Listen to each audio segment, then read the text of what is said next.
special episode for you guys today.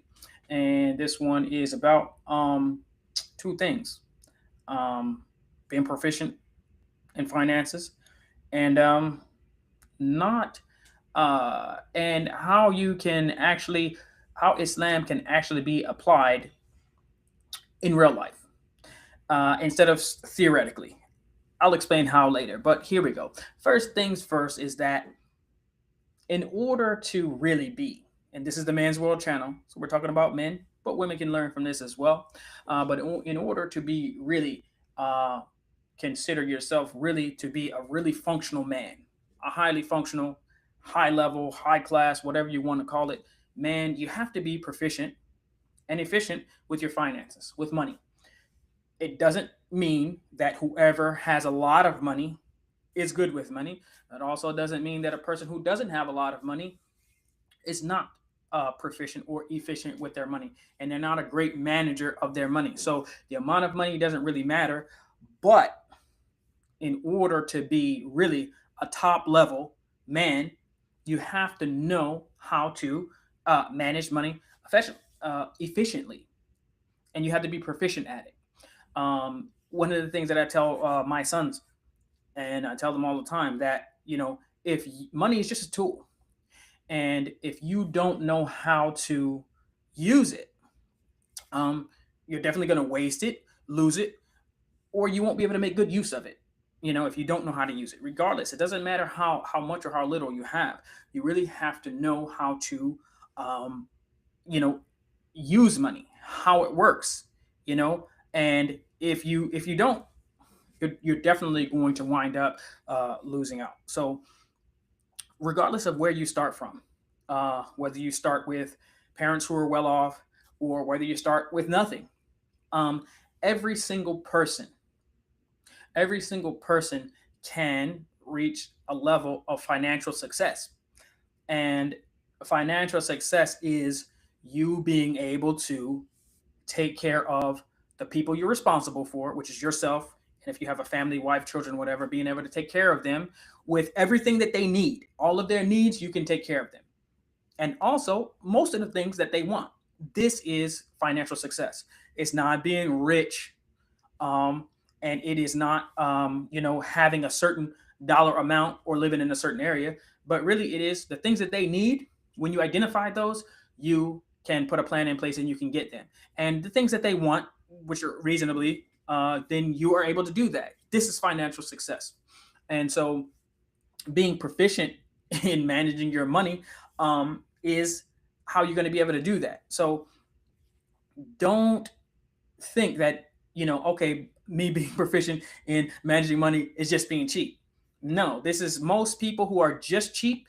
They don't know how to manage money. They're not proficient in using money in the way that money can work for them, and that money can be used like a tool and can be used well.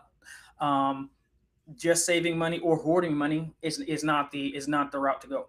Now, in order to be really truly proficient and efficient with your money, and being able to be a good manager of your funds to where it can work for you, and you can use whatever funds that you do have to actually get you to that level of financial success where you can provide everything that you need for you and your family and the things that they want. So there are a few things that they're not negotiable. You absolutely must know this, and you have to really live by it. Otherwise, you're really not going to be a high quality man, and you're not going to be a good manager of your money. You're not going to achieve financial success. It might look like it, you can fake it, but to actually have it, you have to do it in this way. And Allah knows best. First thing I will say is, number one, there are no shortcuts, absolutely none. No shortcuts to financial success. There is no get rich quick scheme. There's no scam. There's no business. There's no, oh, just invest here and in 3 months or in 6 months or whatever, you're going to be rich. Or just put a little effort here, just sprinkle a little money here, and all of a sudden, boom, you've got it. No, this is the wrong way to think. There is nothing that you're going to, oh, in just 20 minutes a day, I can build you a business from scratch and then you'll be a millionaire. No, that will not happen. Don't even consider any of those ads and those things. That is not the way to go. There are no shortcuts to financial success. None. It takes hard work. It takes consistency. It takes having a plan and following through with it. So, number one, you need to know absolutely, positively no shortcuts. Don't think about it. Don't try it. Understand this is going to be a long road. It's going to be a road that I'm going to have to be consistent on. Once you get that point down, you have to have clear financial goals. You have to have the goals set there. I want to be here. I want to live here. I want to have these things. I want to be able to do this. I need to make a certain amount of money. I need to have a certain amount, whatever it is for you. And that's something that is personal. That's personalized. For the person who lives, in one country or another, the financial goals might be completely different. But for the individual, you have to know this is the goal that I want to be at when I turn 30, when I turn 40, when I turn 50, when my kids get grown, when my children get married, whatever it might be. Those goals have to be very, very clear, either written down or very clearly understood in your mind. So the same thing, got to be very clear. And then you have to have the plan.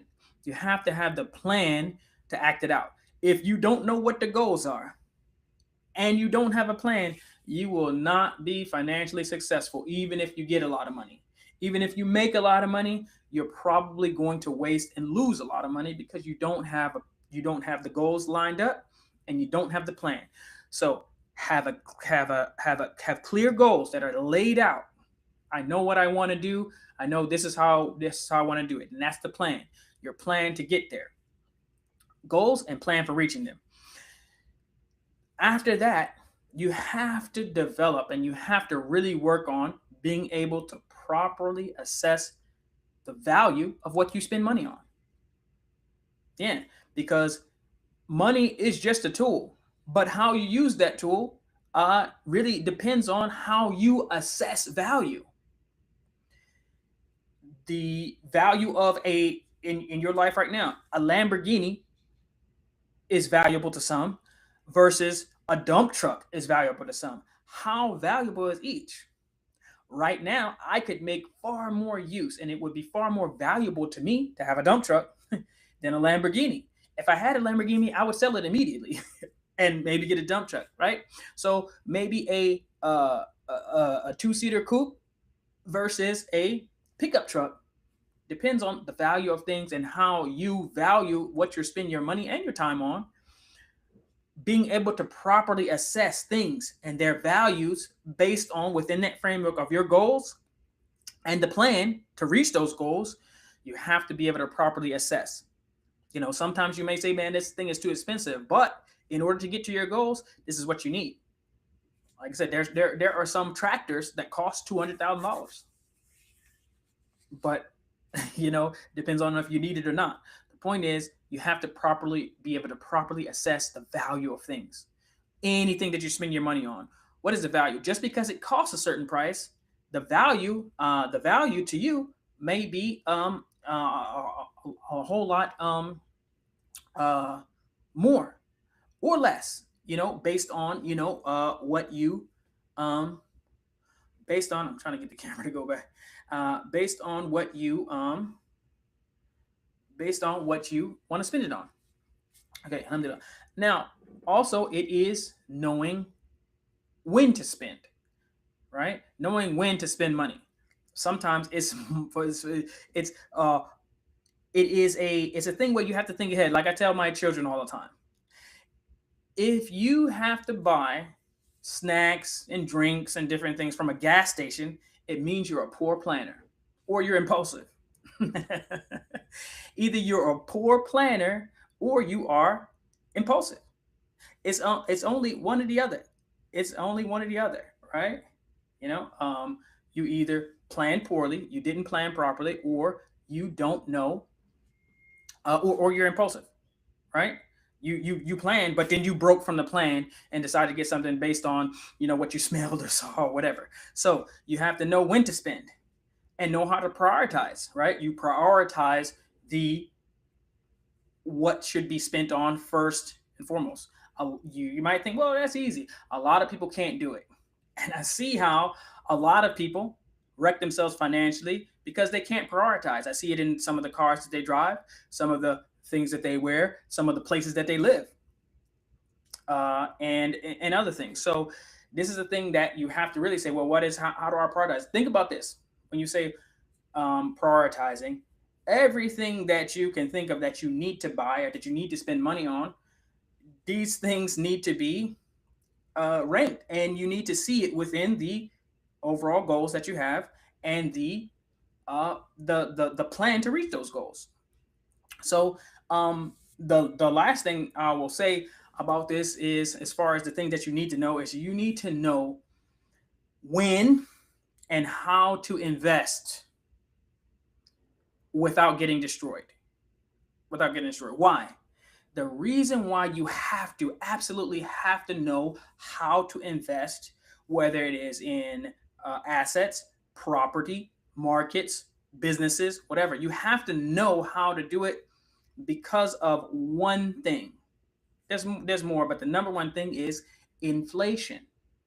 Inflation is basically, to put it in simple terms, inflation is the purchasing power of your dollars or whatever currency you use losing its purchasing power over time. I'll give you an example. In 2020, what you could take $100 and get, the things that you could buy for $100, now you would have to spend $125. So that's $25 more that you would have to spend for just $100. So you're looking at almost 4% of inflation per year. And that's what it is.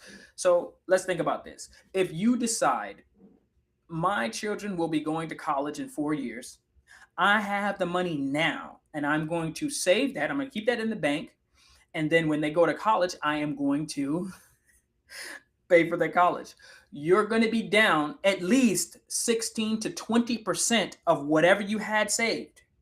For instance, if you had $100,000 saved for their college, now you're gonna be around $80,000 in actual value where you can get, compared to where you had it 4 years ago. So with inflation, you cannot just say, well, I'm just going to put my dollars under the mattress or leave it in the bank or whatever. And the reason why we're speaking like this, because as far as Muslims are concerned, you can't take the interest. That's a no go. You cannot just put money in the bank and earn interest. This is not allowed. And interest is one of the reasons for all the problems in the world. But I digress. So with inflation, your dollars are getting weaker by the day. So you have to know how to save. And that's one thing. Anything more than saving for more than a year is really just, I mean, when you know that you're going to lose. If you said, man, listen, if I leave this $100 on my nightstand, or if I leave this $100 in my drawer or under my mattress, when I pull it out, it's only going to be $96. You know that for a fact. You wouldn't do it. You wouldn't do it. You'd be like, well, how can I save it? Well, this is how. You have to understand that the inflation is going to eat that purchasing power of that money, regardless of what it is. And so you have to be able to look, if I'm going to save this money, anything more than a year is suicide. Anything more than 6 months, really. And this is not financial advice. This is just information. Do your own research. But anything more than 6 months, you're just eating away at whatever you're saving. So how do you do it? So you need to invest in, if it's going to be long term, years that you want to save the money or save up, then you need to be able to invest in assets that will appreciate in value. You're talking about physical gold, physical silver, land, properties, assets like this.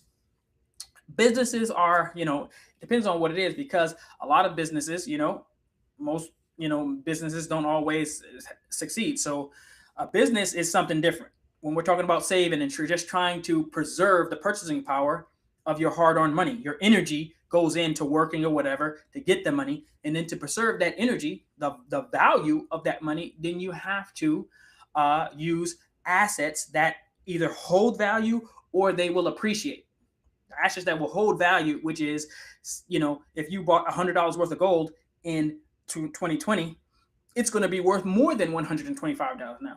So it will hold its value at the very least for the amount of gold you could use to buy a brand new car 100 years ago, the same amount, if it took 1 ounce of gold to buy a brand new car, 100 years ago, the same amount can buy a brand new car today. So it will hold the value.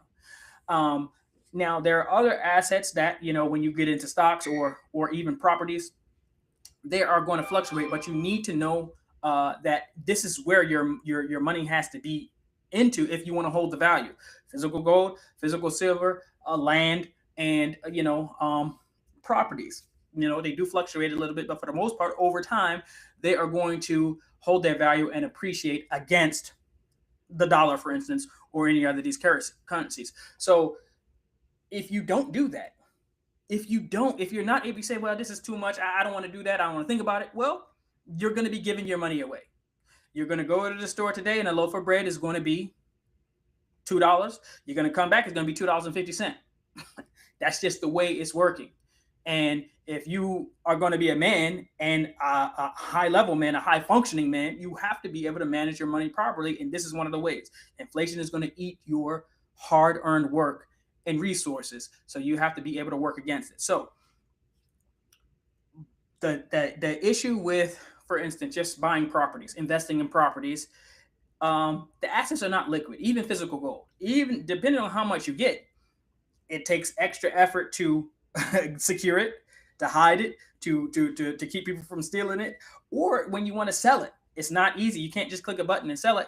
But that may not be something that you necessarily need to do, but it will hold its value. So this is the only downside, is these land and homes, properties like that, physical gold and silver. That's the only downside, is it's not that liquid to where you can't, in a quick emergency, sometimes it takes time, to be able to pull from those assets and use it. So as far as a savings account, like you would just have saving money in the bank, you can quickly just take some out, use it, loan it, whatever, get it back, put it back in there. With these physical assets, it is not that easy to do. That's the only downside. That's the only downside. Now, the other way, and the risky way, is in the stock market, and in cryptocurrencies, in the crypto markets. It's very risky, and you definitely can lose a lot of money. But if you know what you're doing, it is one of the strongest ways to preserve the assets that you do have, to preserve the money, the wealth, to beat inflation, and to put you on the path of financial success, where you can get all the things that you need and provide for your family for the things that some of the things that they want. Not talking about getting rich. We're talking about just beating inflation. That 4% every year that's going to be eaten away from the whatever dollars you save. This is what we're talking about at the very least. This is just the base level. So for the markets, whether it's the stock market, cryptocurrency market, this is what you have to know. You will get destroyed. You will not be able to make any money, and you probably will lose your money, a lot of it, if not all of it, if you don't have at least these three things. And you have to have all of them. The number one is knowledge. You have to know how the markets work. You have to know how the stock market works and how the cryptocurrency markets work. They're very similar, but there's some nuances, there's some differences to the two. But you have to know. If you don't know, do not even think about investing. First, think about learning how the markets work. Once you have the knowledge of how these markets work, and don't outsource it to somebody else. Just say, okay, well, I'm going to let so and so take care of it. Hey, why don't you invest this for me in these stocks or these cryptos or whatever? No, that won't work. Most of the people who take other people's money for investments, they usually don't know what they're doing. The people who really know, once they really learn what they don't want other people's money. They don't need it. And most of the time, they don't know what they're doing actually, and you'll wind up losing money. Most of the time, you wind up losing money. And I know this from experience. So don't outsource it to somebody else. You yourself learn about the markets. It doesn't take that long, but you do have to put some effort into it. And once you know, then you have to have a very clear plan. You have to have a clear plan that how and when you're going to invest in the markets, when you're going to invest, when you're going to take your profits, and why you're there in the first place. You're there at the base level you just want to make sure you preserve the purchasing power of the money that you have. And if you do better than that, then alhamdulillah, wonderful, that's great. But you're there to make sure that you can preserve the money that you have. And so you have your plan laid out. You know what you're going to invest in, how you're going to invest, what the plan is for when you will enter an investment, and when the plan is to pick the profits from your investment. And after that, after the knowledge and the plan, you have to have the third thing is discipline. You have to have a rock solid resolve to stick to the plan and execute that plan without hesitation and without deviation. This will work. Actually, you can apply this third principle to life in general, to anything. If you have the discipline to execute your plan, what you know you should do, without hesitation and without deviating from what you know you should do, you can win in anything. You will win in life, you know, inshallah. But definitely in the markets, if you want to win, you have to have knowledge. You have to know what to do, and then you have to absolutely have your plan very clearly laid out. You have to have knowledge, you have to have your plan, and you have to be rock solid. You cannot deviate or hesitate in executing your plan for entering the markets and for when you need to exit the markets. So, with that being said, I'm going to go over two things really quick. This is just a taste of two things that I would say that a person can invest in. This is not financial advice. As I said, this is not financial advice, but this is just to give a quick show of what you could possibly do. And the first thing that I'll show is the two things that I mentioned that a person can invest in is the physical gold, which is this mark right here. Really quick. Um, it is this is just a chart of the markets. There's more to it than this, but really quick, the price of gold just recently was up here at almost $6,000. It basically tipped $6,000 per ounce. So just for kicks, it was way down here. I mean, I could go all the way back, but the point is, at one point in time, it was $35 an ounce. But not to make this not too much longer, the thing that you have to understand is at some point, and some poor soul actually bought an ounce of gold for $6,000. They did it. Now, these are the things, like I said, if you don't know, if you don't understand the markets, then you'll do things like that, and you'll be down. Right now, it's down almost 20% from that point.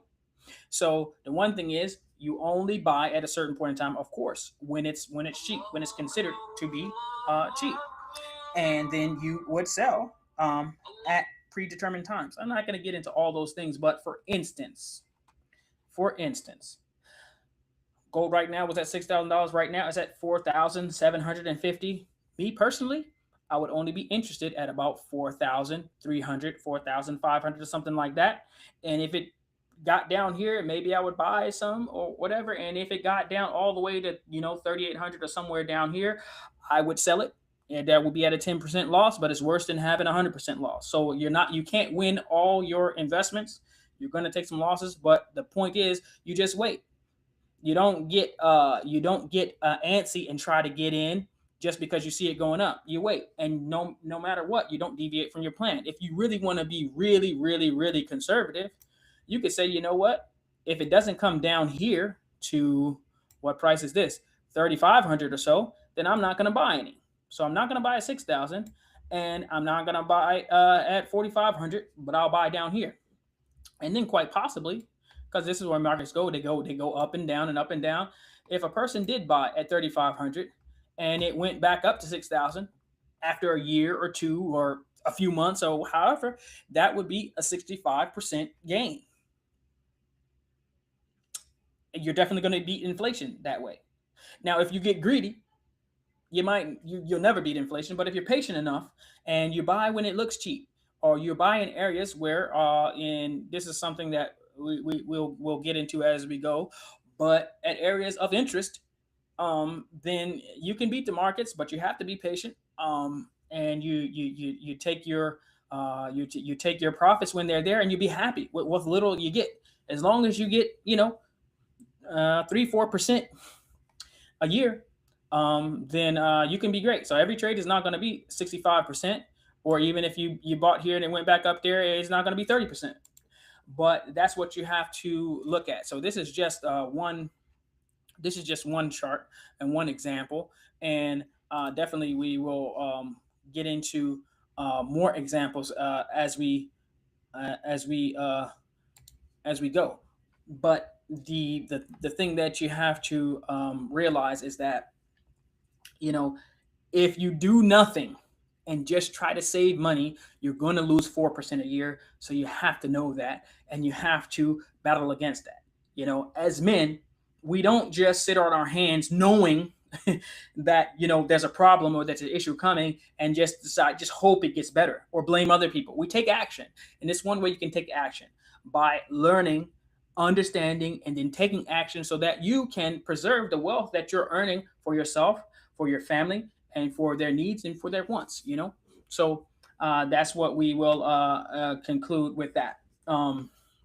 So to get out of the out of the markets and the financial thing, we can get back into some other things with the men's world. And the thing that we cover a lot is some of the issues that we see with um, social issues, basically. And it's just one video that I will share real quick. And this is which is a snowed in single mom. And this unfortunate snowed in single mom, she had a lot to say. And I'll play the video. I'll play the video, and then we'll go over it as we go. Inshallah. Give me just 1 second here. Let's see. Uh, it is. Let's just do this entire screen. Share. All right, now this wonderful young lady. Uh, let's go.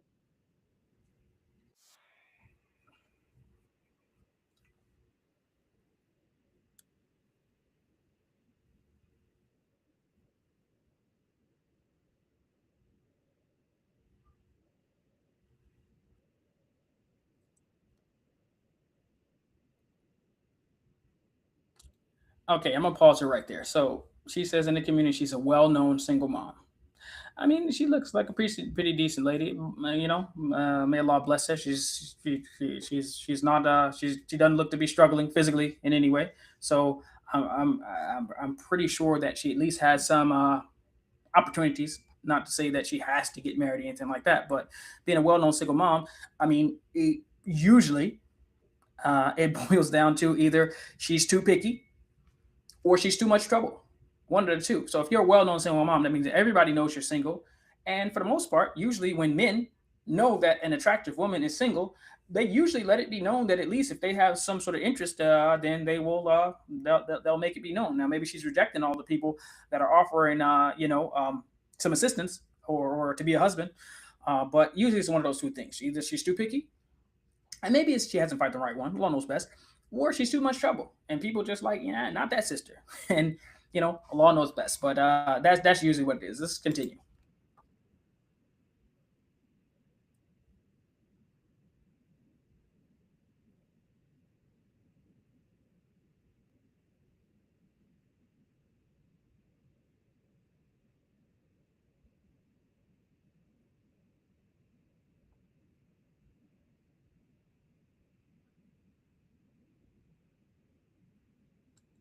Okay, so she talked about no one reached out to her in the community, which I'm sure that's probably the case now. Um, Number one is it could be because maybe you're a bit too much. If and she goes on to say how everyone knows her, and the board members know her, everyone knows her in the master. So everybody knows you. The women know you, the men know you, everybody knows you, but they didn't reach out to you. Um, uh, if no one reached out to you, perhaps, sister, instead of posting online, you should look inward and say, why did no one reach out to me?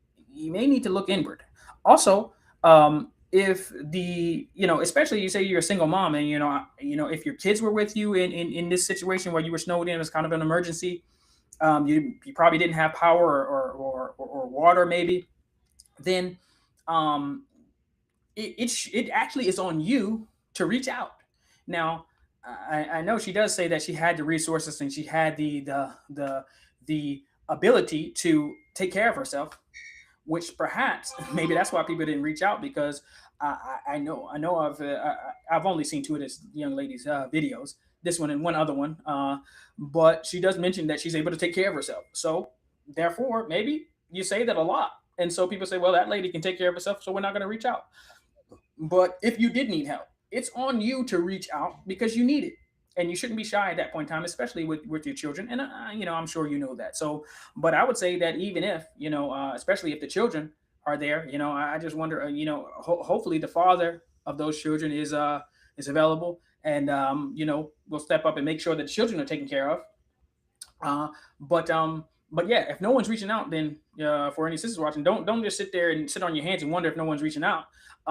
Maybe you should reach out, and even if you're worried about the other people in the community, you should reach out to those leaders and say, "Hey, listen, no one reached out to me, so I'm reaching out just to let you guys know, let the leadership of the community know that I'm okay, but you guys should probably."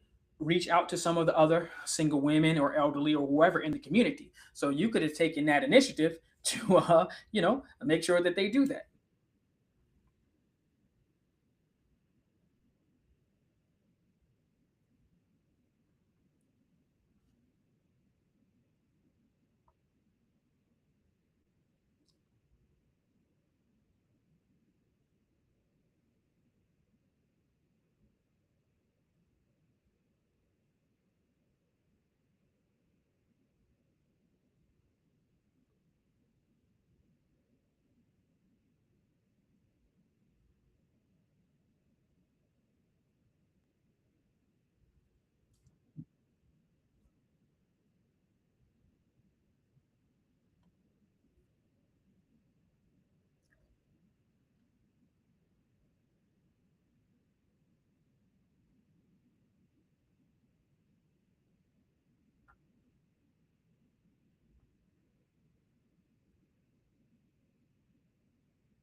Okay, so this is the thing, and I'm sure this is a nice sister, Barakallahu Fiki, Barakallahu Fiki sister.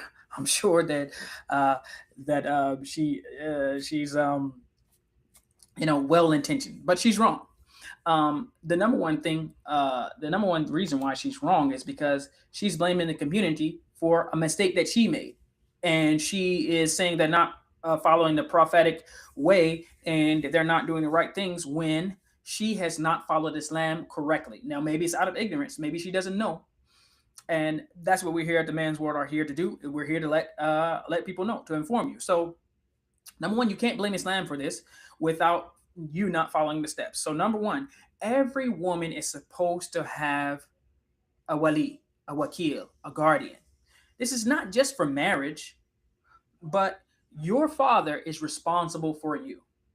He's responsible for, your food, clothing, shelter, your safety, your security, your travel or whatever. Your father's responsible for that as long as you don't have a husband. And if you get married and then you get divorced and then you have to go back to your father's home, he's still responsible for all the things that you need until he dies or unless he doesn't have the resources. And then goes to one of your brothers or your family members or uncles or whoever. So there's always supposed to be a man who is responsible for every woman. No woman is actually left, to fend for themselves. Every woman has a person who's there who is going to represent them as a wakil in marriage, in situations like this.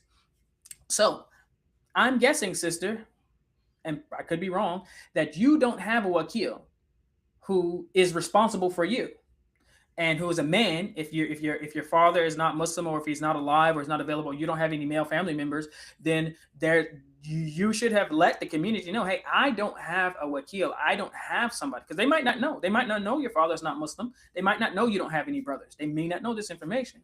But if they do, then they should, let you know, hey, this person or whoever is your wakil, the person who is supposed to be responsible for you. If you get a marriage proposal, that person is the one who you go to, you share the information with. He vets the brother for you and lets you know if it's good or not, and he actually marries you off.